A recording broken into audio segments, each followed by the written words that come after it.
अस्सलाम वालेकुम दोस्तों, कैसे आप लोग। उम्मीद है कि अच्छे होंगे। एक बार फिर से आप सभी का स्वागत है अपने चैनल एचआर में नए और लेटेस्ट वीडियो के साथ।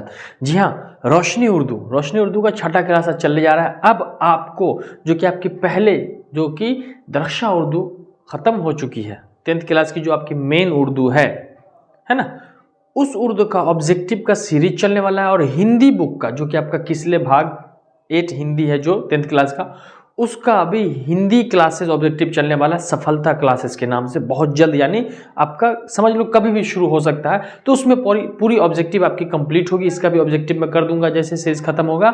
तो उसके लिए आपको क्या करना है, आपको चैनल सब्सक्राइब कर लेना है, बेल आइकन दबा लेना है, ताकि हर दिन की वीडियो का नोटिफिकेशन आपको मिलता रहेगा। तो चलिए हम पढ़ना शुरू करते हैं। इस चैप्टर का नाम है आपका खाली संदूक। संदूक यानी बक्सा।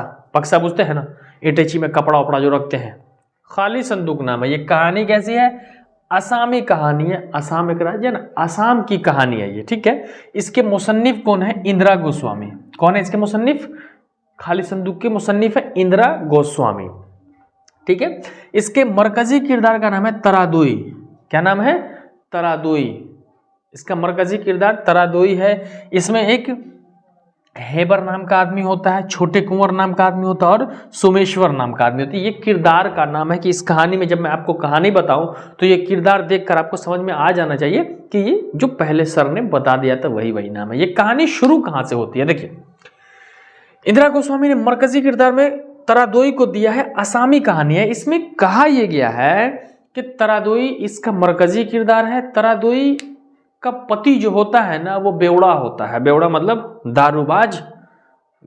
बेवड़ा समझ रहे हैं ना, जो पूरा पीने वाला हो। मैं शराबी नहीं, मुझको बोतल न दो, मस्त नजरों से पिलाए तो मैं क्या करूं, पता नहीं, इस टाइप का इतना बेवड़ा होता है कि पूरा फुल टू लेट रहता है। और वो बाइक का ड्राइविंग इस तरीके से करता रहता है। एक दिन बाइक ड्राइविंग करके जाता रहता है, वो जा करके दो आदमी को कुचल के मार देता है। एक्सीडेंट में 2 लोगों की मौत हो जाती है।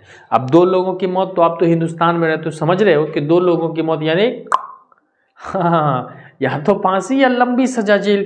तो तरादोई के पति को उस एक्सीडेंट में 2 लोगों की मौत के कारण जेल हो जाती है। अब जब जेल हो जाती है तो ये बेचारी अपने 2 बच्चों के साथ साधारण जीवन गुजारती रहती है। करे तो क्या करे, परेशान हो जाती है, लेकिन फिर भी अपना जीवन किसी तरह यापन करती रहते काम करके। एक दिन क्या होता है कि तरादोई के घर के ठीक सामने एक शमशान घाट होता है। क्या होता है, शमशान घाट, जहां मुर्दों को जलाया जाता है, जहां दफनाया जाता है, उसी को हम शमशान घाट कहते हैं। आप लोगों ने देखा होगा। तो वहीं शमशान घाट के पास ये और इसके दोनों बच्चे जाते हैं, और वहीं से ये दोनों जो है ना, वहीं से ये दोनों खींच करके इस तरीके का एक, पता नहीं मुझे तो बनाना भी नहीं आ रहा है, बॉक्स टाइप का, बॉक्स को खींच करके दोनों आदमी जो जिसमें मुर्दा को दफनाया जाता है, बॉक्स को दोनों खींच के और अपने घर में तरादोई ले आती है। इससे उसका काफी लगाव रहता है इसको उस बॉक्स से, है ना। ये बॉक्स इस टाइप का होता है, संदूक टाइप का, ये ले आती है, उससे इसका काफी लगाव रहता है। और जब घर में ले आती है तो इसी बॉक्स का ऊपर का प्लेट, ऊपर का हिस्सा, इसी बॉक्स का ऊपर का हिस्सा हटा करके वो इसी में सोती है। रात में डेली इसमें सोती है और दोनों बच्चे को, अपने बच्चे को चौकी पर सुलाती है। ये तरादोई इसमें खुद सोती और अपने बच्चे को सुलाती वो। ऐसे ही कार्यक्रम चलता था। वो दोनों बच्चों को चौकी पे सुलाती है अपने उस खाली संदूक में। इसीलिए इस चैप्टर का नाम जो है वो खाली संदूक रखा गया है। खाली संदूक को शमशान घाट से लाती है। शमशान घाट जो कि तरादोई के घर के ठीक सामने होता है। क्लियर है। उसमें ला करके ये खुद सोती है, अपने दोनों बच्चों को सुलाती है, ठीक है।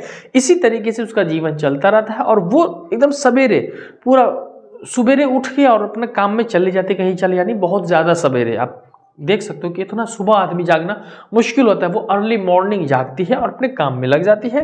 तो इसके घर के सामने ना एक हेबर नाम का दरख्त भी होता है। हेबर नाम का दरख्त होता है। तो उस दरख्त के पास एक लकड़हारा होता है, हेजी। क्या, हेजी।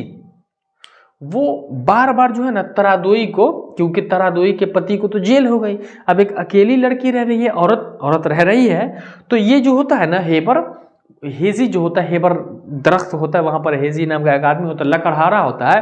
वो बार बार तरादोई को कहता है कि देखो, तुम जो इंतजार में हो कि तुम्हारा पति अब जेल से आएगा, सुहाने होने को नहीं है। वो बेवड़ा एक्सीडेंट करके चला गया है, 2 आदमी को मारा है, और 2 आदमी को मारना, जान से मारना कम बड़ी बात नहीं है। भारतीय संविधान में कानून बड़ा तगड़ा है, खूब लंबा है कानून का हाथ। तुम्हारे पति को इतना अंदर घींच लेके ना आएगा, सो अब तुम क्या करो, उसका इंतजार छोड़ दो, हमसे ब्याह कर लो, हमसे शादी कर लो। ये अपने जुगाड़ में रहता है तरादोई कि हम इससे शादी कर लेंगे। बहुत दिन तक जब भी ये उस पेड़ के पास सामने जाती तो ये कहता कि हमसे ब्याह कर लो, बस एक मौका दे दो, तुम्हारा पति तो बेवरा है, हम क्या करेंगे, हम तुम्हारे दोनों बच्चों को रखेंगे, ख्याल रखेंगे पूरा, एक मौका दे करके देखो, एक चांस दे करके देखो। लेकिन ये बेचारी तरादोई नहीं देती है ये चांस, इसको अपने पति का इंतजार है, तेरा इंतजार है आजा, उसको बेचारे का इंतजार होता है। और तरादोई की बातों पे ना आती है वो, तरादोई बार बार परेशान करता है। एक दिन क्या होता है, जब ये सोई रहती है, ठीक है, कौन, तरादोई अपने रूम में बक्से में पैक होकर के सोई रहती है। जब वो बक्से में पैक, तो बीती रात में एक आदमी आता है और उसकी गेट को ठकठकाता है। वो सोमेश्वर होता है इसका, तरादोई का भाई। कौन होता है, सोमेश्वर होता है, रात में भाई होता है। गेट को ठकठकाता है, वो खोलती है, देखती है, अरे इतनी रात में तुम, तो कहता है हाँ हम हैं।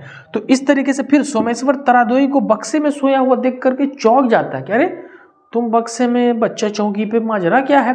तो फिर ये आराम से बैठता है, कहता है ऐसा करो, मुझे तुम पानी पिलाओ, और वो पानी पीता है, रिलैक्स होकर के बैठता है। तब इस बक्से को, इस बॉक्स को सोमेश्वर देख के पहचान जाता है। सोमेश्वर पहचान जाता, बोले ये बॉक्स तुम कहाँ से लाई हो। तो तरादोई कहते कि शमशान घाट से। तो सोमेश्वर कहता है कि तुम्हें पता है ये बॉक्स किसका है। तो तरादोई कहते हैं किसका। तो सोमेश्वर कहता है छोटे कुंवर का बॉक्स है ये। अब आप सोचोगे छोटे कुंवर को नया एंट्री मार दिया। जी हाँ, तो मैं आपको बता रहा हूं कि सोमेश्वर जो है पहचान जाता है कि छोटे कुंवर का ही ये बॉक्स था। अब तरादोई सोच में पड़ जाती है। आइए छोटे कुंवर की कहानी सुनते हैं। ये छोटे कुंवर कौन थे। ये छोटे कुंवर जो थे, एक कुंवर का मतलब समझते थे ना, राजकुमार, कुंवर राजकुमार। तरादोई जब छोटी होती है तो एक राजा के यहाँ, बड़े लोग जो होते हैं राजा, उनके यहाँ काम करती है, बर्तन उर्तन धोने का काम करती है। और छोटा कुंवर का मतलब छोटा होता है, और ये बहुत छोटी है तो सामने में देखती है। तो छोटे कुंवर का बाप जो होता है, तरादोई जो काम करती है तो देखता है कि बहुत अच्छी लड़की है, कमासुता घर उठाने वाली लड़की है। तो छोटे कुंवर का बाप तरादोई के बाप से उसका हाथ मांगता है कि छोटे कुंवर से तरादोई का विवाह कर लेने दो, है ना। छोटे कुंवर के पिता राजा है, तो तरादोई के बारे में कहते हैं कि हम, मतलब हमारे बेटा का, छोटे कुंवर का उससे विवाह करा दो। और छोटे कुंवर भी चाहते थे तरादोई को, तरादोई भी, यानी एक दूसरे का पैचअप चल रहा था अंदर अंदर, यानी दोनों एक दूसरे को पसंद करते थे। छोटे कुंवर तरादोई को, तरादोई छोटे कुंवर को। और दोनों चाहते भी थे कि हम दोनों का विवाह, हम दोनों की शादी हो जाए। लेकिन लड़की तरादोई के वालिद का मुमकिन, मतलब मन नहीं था, नहीं करेंगे, है ना। और एक दिन क्या होता है ये सोमेश्वर आगे कहता है, और एक दिन क्या होता है कि छोटे कुंवर की जीप एक्सीडेंट में मौत हो जाती है। उसकी मौत हो जाती है तो उसको इसी बॉक्स में दफनाया जाता है। मतलब ये दोनों का चक्कर चलता रहता है, नहीं होती है तो छोटे कुंवर की उसी बीच में मौत हो जाती है, दफना दिया जाता है। और फिर उसी को ये उठा करके, उसी बक्से को उठा करके ले आती है। और सोमेश्वर कहता है कि तुमको लगता था कि छोटे कुंवर तुमसे विवाह, शादी करना चाहते थे, विवाह करना चाहते थे, सब झूठ है। छोटे कुंवर जो थे वो तुमसे शादी नहीं करना चाहते थे, तुमसे ढोंग रचते थे, तुमको धोखा देना चाहते थे। सो ये देखो, उसके शादी का कार्ड दिखाते हैं, किसको, तरादोई को दिखाते हैं कि देखो इसका शादी दूसरे लड़की के साथ होने वाला होता है। ये छोटे कुंवर तुमसे शादी करने वाले नहीं थे, ये तुमको धोखा दे देते। जब सोमेश्वर तरादोई को हकीकत बता देता है कि ओह ये बात है, तब वो क्या करती है कि छोटे कुंवर की जो बॉक्स होता है, खाली संदूक, इस संदूक से उसको नफरत सी हो जाती है। और वो वहां खींचे खींचे बॉक्स को वहां ले जा करके शमशान घाट पे रख आती है। और इसका जो सोमेश्वर होता है, इसका तरादोई का भाई होता है, वो चला जाता है। इस बॉक्स को इसलिए रख आती है क्योंकि इससे उसकी यादें जुड़ी थी। वो पुराना लम्हा याद आता जब जवान होती है, उस समय में इस दोनों का जो चलता रहता है, समझ रहे हो, इन दोनों का। तो सोचती है कि आप कैसे हम इस बॉक्स को, तो घिसेटे घिसेटे ले जा करके वहाँ शमशान घाट में रख आती है। और उसके बाद उन चीज़ों को भूल जाती है। इसका भाई सोमेश्वर, तरादोई का भाई सोमेश्वर, वो भी चला जाता है। छोटे कुंवर तो पहले ही मर चुके थे, हेजी अपना इंतजार में तो कुछ नहीं होता है। तरादोई का पति जेल में पड़ा हुआ है। और फिर इस तरीके से तरादोई अपने दोनों बच्चे के साथ अपना जीवन यापन करने लगती है। और आपकी कहानी यहीं पर ख़त्म हो जाती है। कितना फिल्मी कहानी है, कितना ईजी है, की तरह दोई का पति बेवड़ा हो जाए, 2 आदमी को मार के जेल चला गया, है ना। लेकिन ये अपने घर शमशान घाट के सामने से बक्सा उठा के लिया, बक्सा में सोती थी, है ना। और सुबह सवेरे उठ के कहीं जाती है एक पेड़ के पास, तो हेबर नाम का एक आदमी जो था बार बार देख के कहता हमसे शादी कर लो, शादी कर लो, ये नहीं करती, है ना, ये नहीं करती और अपने घर चली जाती है। एक दिन बक्से में सोई थी, सोमेश्वर इसका भाई आया, देखा, चौंक गया, फिर इसने देखा बक्सा को तो पहचान गया कि तो छोटे उम्र का बक्सा है। फिर पूरी कहानी बताती है, तो तरादोई को इस बक्से से नफरत सी हो जाती है, उस बक्से को शमशान घाट में ले आकर के कूट पाट के जला उला करके पूरा राग को खत्म कर देती है और अपने पुरानी यादों को मिटा देती है और कहानी ये भी खत्म हो जाती है।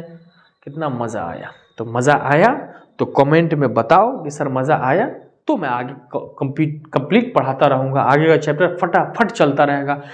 अब आप 2 दिन में आपको 2 वीडियो मिलेगा, हर एक दिन में, मॉर्निंग में एक इवनिंग में, दोनों वीडियो का फुल वॉच करेंगे क्योंकि एग्जाम का टाइम बहुत नज़दीक आ चुका है। तो 2 वीडियो मिलेगा, तो दोनों वीडियो को फुल वॉच करोगे और वो एग्जाम से एक ऑब्जेक्टिव का होगा, एक चैप्टर होगा।